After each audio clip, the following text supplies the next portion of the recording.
Branding. Tell me what you think branding is. Good, definitely right. It's how others see you. Okay, that's a very, very important concept. And obviously where all of you are, as far as your careers, that's a very, very important thing. So, how you're interpreted by your peers, how you're interpreted by how people see you that work with you. In addition, how obviously prospective employers are going to see you is really, really important. Okay, I'll tell you a little bit about me. Christine gave a very brief little bio, and later on, as part of the talking about branding materials that you should have, I'm actually going to go over my resume, not to go over everything with you, but to kind of show you certain parts of it, and hopefully that'll help you as you put together your own applications, resumes, portfolios, whatever. I actually started working many, many years ago, and I know there are a few of you in here who are accountants or have studied accounting here or bookkeeping. Is that correct? We have a few accountants? Okay. I actually started off my career as an accountant. I have an accounting degree from undergraduate school. Actually had a double major, economics and accounting. So I must have liked school a long time because I ended up staying 5 years and having 40 more hours than just about every other graduate. So I must have liked it, I guess. Anyway, I worked as an accountant for a while I was in college, about 1.5 years. And when I left, I went to a firm called Arthur Andersen and Company. Has anyone ever heard of that? You may have heard of it for a negative reason more recently. Back then, it actually had a really, really good name, and I was on the tax side. I wasn't on the audit side, which actually got into a lot of trouble if you look up the word Enron. You'll see what I'm talking about, okay? Anyway, I was an accountant for about 4 years until I made a transition over to marketing and sales. I worked in real estate for a little while. I became the marketing director, business development director for a management consulting firm.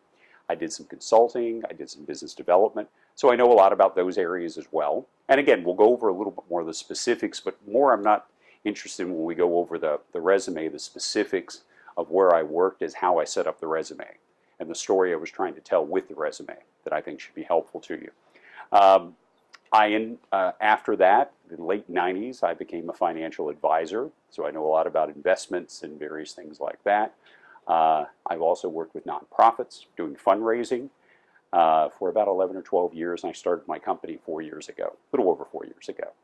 Now, one of the questions you might be asking, at least I think that's a logical question, is, wow, that guy's done a lot of things, why couldn't he decide what he wanted to do? Is that a logical question? So, well, you're kind, I appreciate that, but one of the things we're going to talk about throughout this, and I think you'll learn this throughout your career as well, building skill sets is incredibly, incredibly important. And for all of you, you work a lot of different kinds of places. You want to try and develop and enhance your skills wherever you're at, whether those are accounting skills, financial skills, organizational, motivational, whatever, public speaking, all those kinds of skills. Those are the kinds of things to work on. Your computer skills, Microsoft Office, database skills, all those things you're going to use in almost any type of business you work in. Okay, those will be important. So even if you're working like when I was an accountant, way back at my first accounting job, the partner that gave me my first review said, "You're wonderful with clients. Clients really like you." Now the other shoe fell, and I found out that I had to spend 15 years learning the tax codes, and that's probably why I didn't become a tax accountant for my career. But at least that part of it about the clients really liked me. That was helpful.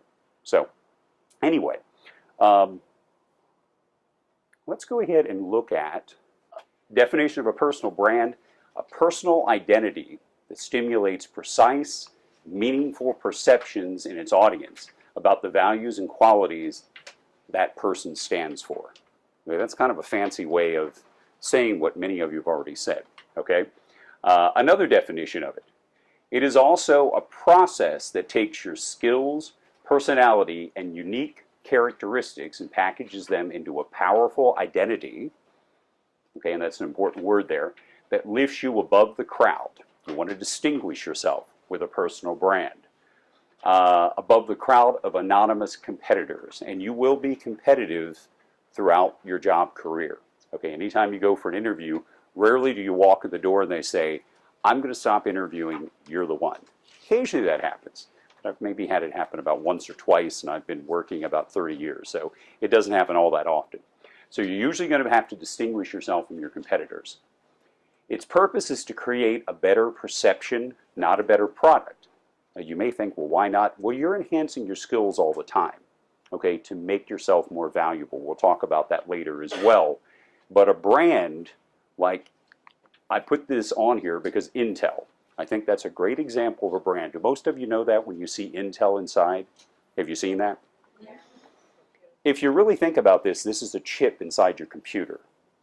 Yet it has a phenomenal brand, Intel inside. I mean, I wouldn't have thought, you know, a piece of electronics inside a computer could have a brand like that. But I think it's got an incredibly powerful brand. It's about wielding influence in your profession. So as you get more advanced in your careers, move along, you know, you will be influencers. You are now in your own circles. But as you go on in your career, you'll have more and more influence on your profession. And just to kind of boil it right down, it's basically the perception people form of you from the moment they lay eyes on you. So one of the things I'll go ahead and comment, and I know from talking to Northern Virginia Family Service, they require you to have a tie and a suit on, or business dress, business apparel all day during classes, correct? Well, the reason they have you do that is when you're out there talking to employers for interviews, working for folks, most people are going to be dressed like I am, okay? They're going to be dressed like you are right now. So you don't want to like land the first day in a new job and be in jeans. Not a good idea. Even to tell you the truth, I found if you even slightly overdress, that's okay. Much preferred to underdressing, okay? I guess that's a word. Yeah, I think that's a word. Okay, we'll go with that. So anyway, so I think that's really, really important. A couple of other definitions, because I like to give you a lot of different kinds of things for branding. And I had a few others here that I thought were interesting. Kind of goes along with branding. This is from a person named Frank Delano, the president of Delano and Young. It's a brand image firm. That's all they do. Everything is a brand. Most people don't recognize that. Where you live, the house you live in, the streets you live on, they are all brands. So everything is part of our brand, okay? The way we speak, the way we dress, the skills we have, places we've worked, that's all part of your brand. And people are brands, okay? So, you know, that may not have been something you may have considered at this point that I am a brand. Ron is a brand. If you look at my website, and I'll talk about that a little bit later as well, but I've just redesigned a website to rebrand what I do. And when I say rebrand, it's a different brand. I've been doing mostly consulting for the last 4 years, worked a lot with charitable organizations, nonprofits. I've been rebranding myself to be a business coach, and I do more business coaching, or I'm in the process of doing more business coaching, but the rebranding is very important. Here's another brand. Everyone recognize this brand? Apple. Apple, yeah. Now, if you'd have thought about it, I just saw a great show on, what was it on? The Nat Geo channel the other day on Steve Jobs and Bill Gates, and the way they competed in the 80s and into the 90s to be like to the head of personal computing.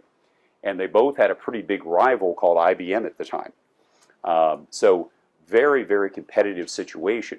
But Steve Jobs developed, or he came up with the idea of an Apple, which seemed like at the time, and I actually am old enough to remember when it came out. When it came out, it sounded like a kind of a silly idea for a new product, a computer product. But obviously it was catchy enough that how many years later now, you know, we recognize that as a household brand. Okay. In addition to that, it usually means quality, creativity. We tie it to all those different kinds of things. The 8 laws of personal branding. Specialization. So you should be known for something if you have a brand. Okay. For those of you who, and I'm not trying to just pick on or talk to the accountants, but I can relate to that a little bit. But for those of you who are accounting, you obviously want to be, that's a skill you want to be known for. So that's one of your specializations. So when you look for jobs, job as an accountant, okay, that's specialization. if you're in human resources, if you're in marketing, whatever the case may be, that can be your specialization. Now, for those of you who heard me go through my background, there were a whole lot of specializations going on there, okay? But I've also worked for 30 years, so that makes sense. I've worked in a number of different areas, and I built skills at all of those places. And I can boil my skills down to 5, 6, 8 primary skills that, in spite of the fact I was with small companies, large companies, consulting firms, professional services, nonprofits, I still built the same kinds of skills and enhanced my skills even in different places. Leadership. Would you like to be known as, now we know everyone can't be a chief. And we've heard about, you've probably all heard that saying, or you may have heard that saying about cooks in the kitchen, okay? There have to be followers as well, but there also have to be leaders. If you don't have leadership in an organization, that's a problem. So if you can demonstrate with your brand that you're also a leader, many of you are early in your careers, so you may not have a leadership role right away, but you want to show the qualities that leaders have, okay? So that when that leadership position opens up, the supervisor, the manager, you're a candidate for it, okay? Personality. This may sound basic, but quite frankly, people usually do business with people they like. That might sound pretty basic, but if you think of yourself, when you work with someone, you know, whether it's a plumber, a doctor, or whatever the case may be, if you don't like them, are you going to continue working with them? Even if they're good, you're probably not going to keep working with them. So coming across as, you know, having an upbeat, positive personality, very, very important. Okay, I can't stress that enough. And to be known for that, that's part of your brand. Distinctiveness. That's when I was talking a little bit before about differentiating yourself. So you're not the same as every other candidate. You want, whether it's your resume, when they take a look at it, and I'll be looking at my resume in a little bit and showing you that, you want to stand out from the crowd. Well, it doesn't mean you put your resume on hot pink paper, okay? You don't do that. Unless maybe you're working for Mary Kay, okay? Then maybe you put your resume on hot pink paper. But you try to be distinct, okay, so that you don't look like everyone else in the crowd, okay? Unity. That basically, you can tie everything together, okay? Like, I think with my resume, especially over so many years and so many different things that I've done, I have to try and tie into some common themes my resume together, and I can do that. Persistence, you know, that's always a thing to be known for. If you give up on things, projects, if you give up, that's why a lot of folks will ask if you had some undergraduate work. They'll say, did you finish that? Did you get an associate's degree? Did you get an undergraduate, bachelor's degree? They'll want to know that, okay, because they want to know that you can finish things. You're persistent. Can you see over here at all? Okay, all right. Well, you do have the handout now, so just in case you can. And then goodwill. Let's talk about it from a company's perspective. Apple. Apple gives a lot of money to charities. Okay, Apple has a lot of their employees volunteer for various causes. That makes the public have a very positive image of Apple and of a variety of different companies. Okay, so that's a very, very good thing to do. But you, with your own personal branding, you need to do that as well. So that's why, you know, if you apply to my son's 17 years old, I'll talk about him a little bit later. But as he's applying to colleges, volunteer work that he's done, and if some of you are parents, you might know this as well, some of the volunteer work that he's done, very, very important to show the school that he gets involved. It's not just studying and you don't care about your community, you want to work for a cause. So that's important as well.